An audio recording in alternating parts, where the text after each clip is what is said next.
नमस्कार दोस्तों, आप सभी पर माँ का आशीर्वाद और बजरंगबली की कृपा सदैव बनी रहे। नवरात्रि के ये 9 दिन बहुत विशेष हैं। माँ साक्षात इन दिनों अपने भक्तों के घर में विराजमान होती है। इन दिनों हम जो भी उपाय करते हैं, पूजा पाठ, मंत्र जप आदि माँ का करते हैं, तो माँ अवश्य इन्हें स्वीकार करती है और शुभ फल अपने भक्तों को प्रदान करती है। इन दिनों नवरात्रि के जो ये 9 दिन होते हैं, माँ की ऊर्जा बहुत तीव्र होती है, पूर्णतः सक्रिय होती है। तो इन दिनों किया हुआ कोई भी पुण्य कार्य, जप तप उपाय कई गुना ज्यादा फलीभूत होता है। माँ इन सब चीज़ों को बहुत प्रसन्नता के संग स्वीकार करती है और माँ की प्रसन्नता अर्थात सौभाग्य में वृद्धि, सुख समृद्धि में वृद्धि। तो आज जानते हैं ऐसे ही कुछ उपायों के बारे में जो आपको माँ की एनर्जी से जोड़ते हैं, उनकी कृपा प्रदान करते हैं। अष्टमी और नवमी पर इन उपायों को करने से आपके सौभाग्य में बहुत वृद्धि होती है, सुख समृद्धि की प्राप्ति होती है, बहुत से शुभ फलों की प्राप्ति होती है। तो सबसे पहले जानते हैं पहला उपाय।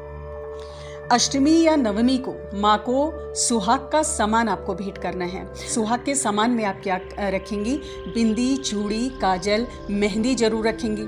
इसके अलावा सिंदूर आपको अवश्य रखना है। नेल पॉलिश आप रख सकती हैं और सामर्थ्य अनुसार पायल और कड़े आदि भी माँ को आपको अर्पित करने चाहिए। ये सब सामर्थ्य अनुसार करें जितनी आपकी क्षमता है।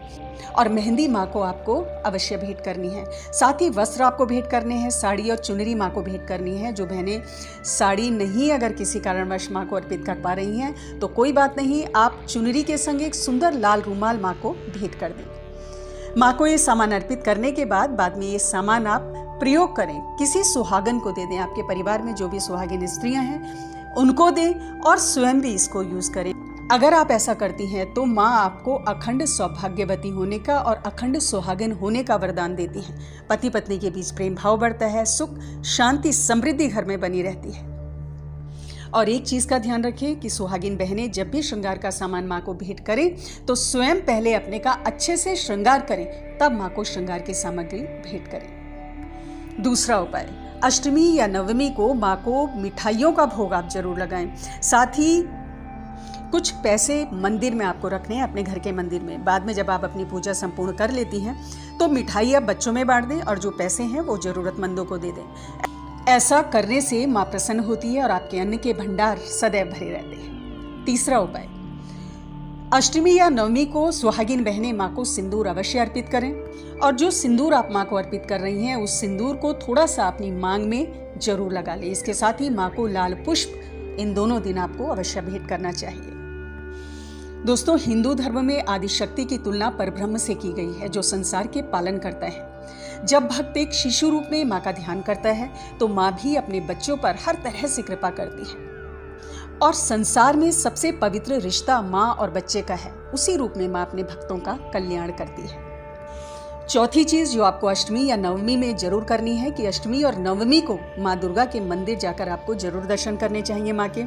साथ ही एक लाल कपड़े में थोड़ा सा केसर, हल्दी, चावल को बांधकर माँ को अर्पित करना चाहिए और अर्पित करने के बाद थोड़ा सा चावल उसमें से आप ले आएं और घर पर जो आपके धन रखने की जगह है, तिजोरी है, वहाँ पर इन चावलों को आप छिड़क दें। घर की बरकत बढ़ेगी, माँ महालक्ष्मी की कृपा आपको अवश्य प्राप्त होगी। जरूर करें इस उपाय को। बहुत ही आसान उपाय है लेकिन बहुत ही अचूक उपाय है।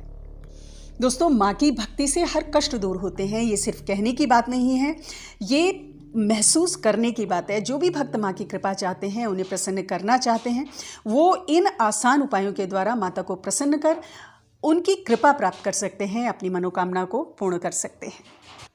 इसके अलावा अष्टमी और नवमी को कन्या पूजन जरूर करें। उन्हें माता का बाल रूप मानकर अपनी क्षमता अनुसार भोग चढ़ाएं, वस्त्र आदि दान करें, उनको देवी मानकर उनका पूजन करें।